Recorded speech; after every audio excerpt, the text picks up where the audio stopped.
Right, what's up, ladies and gentlemen? Worlds are at. Cheers. The Worlds are at the pointy end of the tournament now. So it's been pretty crazy, pretty hectic. Really, just MVG's been the standout player for the whole tournament. We've seen some good performances here and there, but a lot of it is pretty standard for professional darts. It's all been about timing and keeping cool under pressure. Martin Schindler, we saw him yet again really struggle. Just going to confirm my audio. We're all good. Yeah, Martin Schindler, he was in a good position at the Grand Slam there and fell apart. I think it was to Rob Cross. And we saw that again. He was in a really strong position against Michael Smith and sort of fell apart and had a really good opportunity to take the bully boy down, but wasn't able to get the job done. But Gabriel Clemens, what else can we say? I've always been a fan of his, and I think he's going to go a long way. It's all been about timing for Gabriel up until this morning when he took out Gerwyn Price. Most of what he's been doing has been about timing and just performing at the right time. All his stats measure up to his opponents, basically. His match against Jim Williams was fantastic, and he timed his run to perfection to get the job done. And then I think it was early on, Willie O'Connor. He was just too good at the right time, so Willie O'Connor. And yeah, he's looked fantastic, absolutely sensational. Michael Smith has gotten the job done once again against Martin Schindler. He timed his run to absolute perfection, so he's through to the semis. Johnny Clayton was really good. He just came undone against Dimitri Vandenberg. Once again, Dimitri wasn't outstandingly better. He was just better at the right times. But a good run for Johnny, and yeah, he's now out, but just a good performance for him. He kind of needed it. Been a little bit off the boil, but yeah. So, who are our semi-finalists? Michael van Gerwen's been the standout. Chris Dobie couldn't get anywhere near him. He's going to be playing Dimitri Vandenberg. That's going to be entertaining, I reckon. I don't see a way that Dimitri Vandenberg can get past Michael van Gerwen. I think Dimitri's a good player, solid player. He can slow others down a little bit with his little knick-knacky stuff that he does and the temperament and the way he plays, but I don't see it being an issue for Michael van Gerwen. Michael van Gerwen had an absolute cracker against Mencha Sulovic, averaged 107, and if there's ever a player that momentum and rhythm and all that is going to affect you, it's a game against Mencha Sulovic, and MVG came through with that with a 107 average, I think, so that is definitely not going to be an issue for Michael van Gerwen in the semi-final. The other semi-final is Michael Smith versus Gabriel Clemens. That also, I only see this going one way. I think for some reason, I love Gabriel Clemens, and that's why I'm tipping him to get through that one. I just think he's played some of the best darts this tournament. Michael Smith hasn't been anywhere near his own standard self. I think coming into the round 4 match, I know his first match against Rafferty was over in 9 legs, but he hit 83 180s last year and set a record beating Gary Anderson 76, I think it was, back in 2015. Yeah, 83 180s, and he was only at like 10 or something by that time. I know he's upped it a bit from there, but yeah, he just hasn't quite played to the standard that Bully Boy can. Just doesn't quite look as on it, as accurate. I wouldn't say as on it because he's definitely there. He's definitely playing well. Just not quite as damaging, and I think Gabriel Clemens has got the game to take him all the way. And I still have the firm beliefs that Michael van Gerwen will win the whole thing. I won't do another show before then. I might sing on a little bit, but I'm pretty busy and chaotic where I am at the moment. So I'm going to go with probably their first to 6 sets, the semi-finals. I'm going to go 6-3 MVG over Dimitri and 6-4 Gabriel Clemens over Michael Smith, setting up a Netherlands versus German. He's the first German through to the semi-finals of a PDC major, I think. Definitely the Worlds. So that's absolutely sensational and well done to him. It's fantastic, and the growth of the game is coming through in leaps and bounds. And darts is in a fantastic place as it is, I think. It was kind of looking a lot like we were going to have seeds number 1, 3, 4, and maybe Johnny at 7 going through, but that didn't happen. So now you've got seeds 3, 4, I think Dimitri's 15, and Gabriel Clemens is about 29.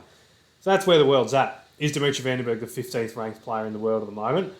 Going by this year, no, he's not. He's had some peaks and troughs, but he was also probably one of the informed players in the planet. Once those World Series events came to town, he came along and he just dominated them. And Gabriel Clemens, I believe, is definitely not the 29th ranked player in the world. He is a top 16 player. I'm pretty sure this run will hopefully and should scoot him right up there. And it's going to be a big year for Gabriel Clemens. So we're going to do a show after the Worlds talking about a lot of that, and I'll go a bit more in depth about Gabriel Clemens because he's on my radar for big years to come. There's quite a few players, but Gabriel Clemens, one of those guys. So yeah, and then the final, I think you're looking at it probably I'm going 7-4, Michael Van Gerwen, maybe even 7-3, 7-2. I think he's just going to be far too good for the rest of the field. So he's going to take care of Dimitri, and even if it is Michael Smith, I think he's going to take care of him there. So still MVG for the tournament. My semi-final picks weren't quite there. I think I had Gaz versus MVG. Gaz got nowhere near it. And then the other side of the draw, I had Gerwin Price versus, I think, Damon Hedder. Damon Hedder got nowhere near it. We haven't covered his performance since then. I mean, very disappointed that he didn't do well. Like, he's a superstar and he's had a great year. He'd be more disappointed than any of us Australian darts players following him. But it's kind of, I don't know if it's the big stage. I don't think it is. I think it's Joe Cullen. I think Joe Cullen's just got his number at the moment. He's had a few mishaps against Joe. The World Series, Joe took care of him. The World Match Play, Joe took care of him. I think Joe Cullen's just got his number at the moment, and it's just not coming up for Damon Hedder at the moment. He's another one that'll be on the radar for big years for. But yeah, it is what it is, and he's got a lot of time over there in England to just cement how good he is and push on. So the other issue we will talk about is going to be Gerwin Price. Now, I know I talk about it a lot, but there's a lot of backlash for he's commented on Instagram about not playing at the Worlds anymore. I think you're almost, as much as I don't want to because he's a superstar, you're probably going to see him, if it continues the way it is, he'll probably drop off altogether. He's doing well, he's done well, he's doing very well outside of darts anyway. He's more than likely not going to continue playing if he's going to cop crap like that all the time. Like, to wear earmuffs on stage is next level. It's not super strange in the world of darts. I know a lot of people kicked up a stink about rules should be you can't wear headphones. They weren't headphones, they were earmuffs. So they just muffle the sound. There's nothing going on inside the head there. Mervyn King's been wearing them for yonks on stage. He's copped a lot of, not hatred, but a lot of dislike in his time. And he wears little insert earmuffs, so you see him take them off after basically every game on the stage that he plays. So it's not that strange to see him happening. You also get a lot of comments like, oh, he riles the crowd up. What does he expect once if he's going to do the DJ sign and say, I can't hear you when I've got the earmuffs on? He cops boos from the walk-on, so anyone that's saying he's deserving it, maybe his behaviour early on in his career, but let's get over that and focus on how much of a gun he is. And during the matches, he's definitely not egging it on. He celebrates when he hits a big score, he hits a big finish. I love watching it when he gets up and about, and I love watching other players do it. Michael Van Gerwen. I love some of Michael Smith's reactions when he hits a big score because they come in when he does mainly a big finish because they just come out of nowhere because he doesn't do it. Johnny Clayton, I love the camera point that he does because it's awesome to watch. Watching people celebrate doing things that we can't do, I like to watch it, and it definitely doesn't rile me up. So, as I said, it's already there. A lot of the people that are there booing probably don't even dislike him. They might have never even seen him play darts. They're at the darts for a bit of fun. They hear the booing, they go along with it. That's human nature. And it starts from the walk-on, so it's nothing to do with each individual match. It's coming from previous, which is a bit sad, because if we boo him off out of darts, then we're not going to see an absolute superstar take to the Yockey and create some of the best matches ever seen. We saw the two 9-dart night in the Premier League. He's won the Grand Slam in the Canter a few times. He's a superstar, and we want to see them playing darts consistently. So it's also a big year for him next year, whether he continues on or whether he lets it go and it does it a bit more part-time, kind of like Gary Anderson does. Or maybe he just plays the floor tournaments and the Euro Tours where European crowds are a bit more friendly. They do get a little bit of whistling over there, but a bit more friendly. The floor tournaments don't have any crowds, And there's a lot of money to be won there. There's 30 events with 12K on the line. Quick maths, that's 300-something thousand, 340-something thousand if you win every single one of those. And if anyone's going to win multiple ones of them, it's Gerwyn Price, especially if he's only playing them and only focusing on them. Will the PDC allow him to do that? I doubt it. He is a draw card. Someone said the fans make the sport. I think we've had this conversation on there.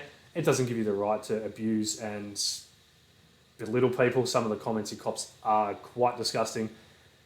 But there's no reason to abuse people and bully them. You pay money. It doesn't mean that you can assault or do whatever you want to people. And the people that are doing it, that's 3,000 people. 3,000 people. He's played 5 games. What's that? 15, not even 5 games. So he's played a round 2 game, round 3, round 4, quarter. 4 games, 3,000 people. That's 12,000 people. They're paying $100 a ticket. That's what, 120,000? So that doesn't quite make sense. That's 120,000 is not what's going to support it. The money comes from people tuning in to watch it and TV stations wanting to pay that money and sponsorships. The fans there physically booing you is absolutely nothing to do with the money, the revenue that sports gets. That's probably one of the least factors that bring money in is actual live attendance. It's there to create an environment and it's there so people can have a blast, and all that does is make the coverage better with crowd noise. The money is elsewhere. So there's quite a few issues and areas where the people that just dislike him for the sake of disliking him try to bring it up. At the end of the day, he's a superstar, he's a world champion, he's a Grand Slam champion. I think he's won a few other things as well. He's a superstar. We'll probably wrap it up there. That's 11 minutes. We are trying to keep him shorter and sharper. There will be more episodes weekly coming up. We'll probably do 2 to 3 a week rather than one big long one. Tomorrow morning for us, tonight for them, the semi-finals are on. Watch for a big performance from Gabriel Clemens and Michael van Gerwen. That's what I'm tipping into the next day, January 3rd, I believe, in England, which means morning to January 4th for me. And us here in Australia, we have the World Darts Final, the biggest match of the calendar, and it's happening early Jan. It's fantastic. Michael van Gerwen for the World Championships. Would I love to see Gabriel Clemens do it? You betcha I would. So let's just see what happens. Thanks, guys.